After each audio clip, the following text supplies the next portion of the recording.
Now, today we celebrate 29 years since our first democratic elections, but the country is grappling with the challenges. There are nearly 9 million young people not in education, employment or training. Let's look at unemployment and the process made since the inception of the presidential employment stimulus launched by President Cyril Ramaphosa in response to the COVID-19 pandemic. To expand on this, I'm joined by Kristal Duncan-Williams. She's a project lead at Youth Capital, and Kate Phillip, who is a program lead for the presidential employment stimulus. A very good afternoon to you both. Thank you so much for your time and happy Freedom Day. Kate, perhaps let me start with you. The presidential employment stimulus program has been a huge success. What differentiates it from other programs like the expanded public works program as well as the community works program? I think it's important to recognize that we've had a level of policy priority given to public employment for some time in South Africa, and those are some of the programs that have been supported. And the presidential employment stimulus very much built on the lessons learned from those programs and is, if you like, part of a continuum within that space. But in the context of COVID and against the backdrop of a deepening unemployment crisis, the employment stimulus was a unique opportunity to take public employment programs to a new level of scale and also to experiment with new ways of doing it in order to try to achieve stronger outcomes in terms of both the quality of the work experience and the quality of the social value created and the pathways from those programs that have been created. So really, in just a 2-year period, we were able to deliver over 1 million jobs and opportunities, and that's the fastest scale of rollout of public employment that we've seen. So those are important gains. So how would you define the impact of the program so far, looking at some of those gains?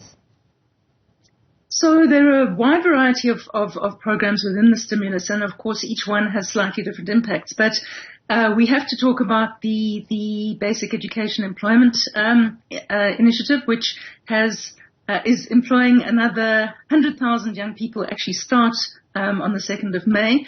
That brings the total for this year alone to 250,000 young people placed as school assistants in schools in every corner of the country, because every community has schools. So a feature of that program is its quite remarkable spatial distribution. It's very rare for employment programs to reach quite that level of scale and reaching all the most marginalized areas at the same time.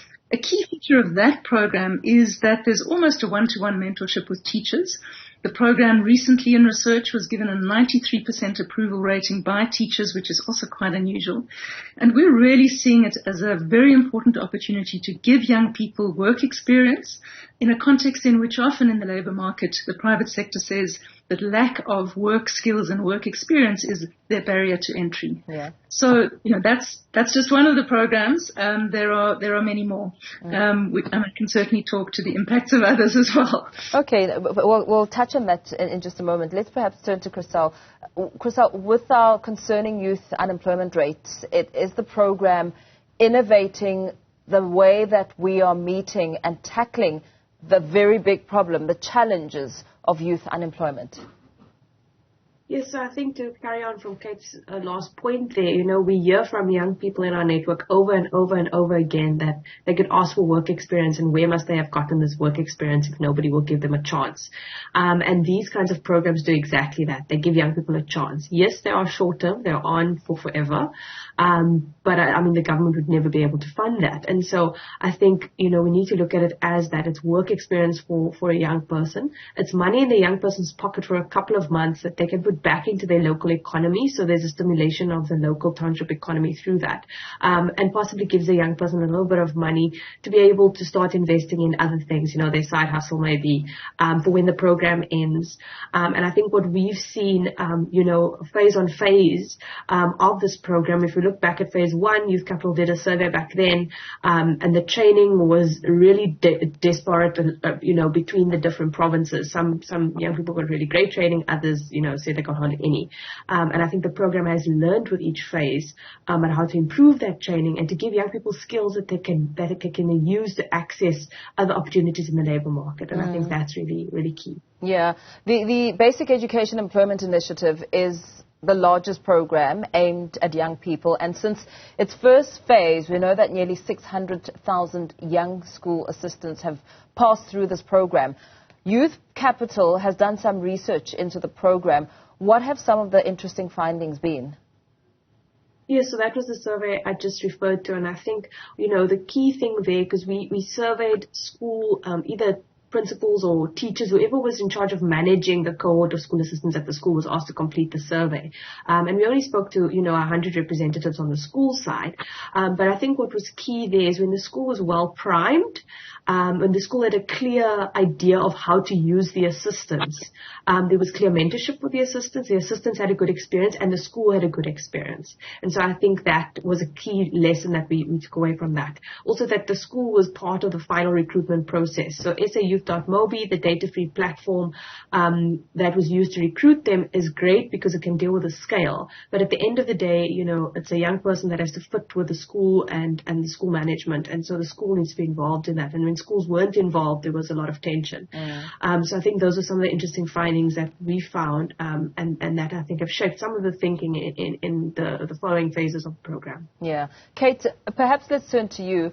Why is the direct investment needed now than that of the COVID lockdown restrictions, now that the COVID-19 lockdown restrictions have been lifted? Unemployment was a crisis before COVID.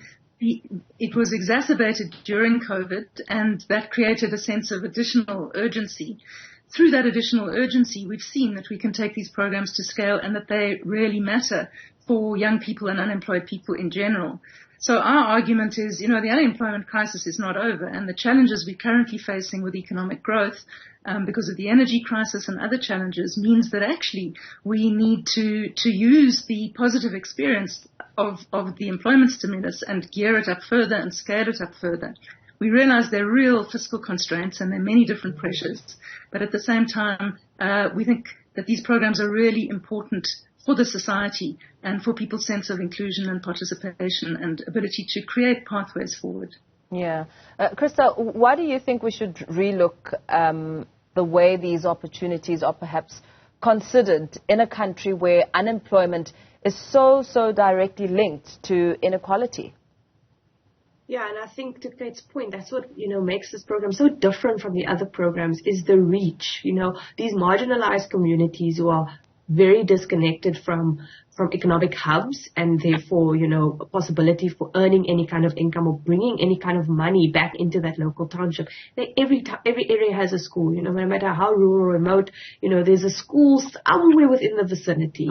And so I think that, that's really the key, for this program and why I think we need to keep funding this particular model. We have sparse lessons from the expanded public works program, but, that's so fragmented and is, managed at a municipal level.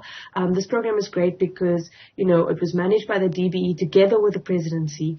And so it gives us a broad view with which to start collecting data that we can use to make the program even better. And so I think these are some of the real key features that we mustn't get lost in. And COVID might be over, but the youth unemployment crisis is not. Yeah. And Kate, in closing, what is the future of the program looking like going forward? So the future of the program depends hugely on recognition that it's adding social value and that it makes a difference in communities and makes a difference for youth. There are so many priorities on the table, so one's got to ensure that these programs are seen as a priority. Right now, the programs are funded for this financial year. We will be pitching in the budget process to ensure that the programs are supported for hopefully a medium-term funding framework, because there really needs that runway of funding security to layer the impacts. For example, we're trying to create linkages with small enterprise development in some of these programs. I haven't mentioned, support to over 100,000 subsistence farmers, to the creative sector, SMMEs in the waste sector. There's a lot of innovation happening, and we just need the runway to really consolidate. And with that runway, the potential to significantly expand further does exist. The lessons are there, the capacities are there, the systems are there. If there's the appetite, these programs can go to further scale. Yeah, absolutely. Thank you so much. Perhaps let's leave it there for now. Joined there by Kristal Duncan-Williams. She's project lead at Youth Capital, and Kate Phillip, who is program lead for the Presidential Employment Stimulus. Thank you for your time.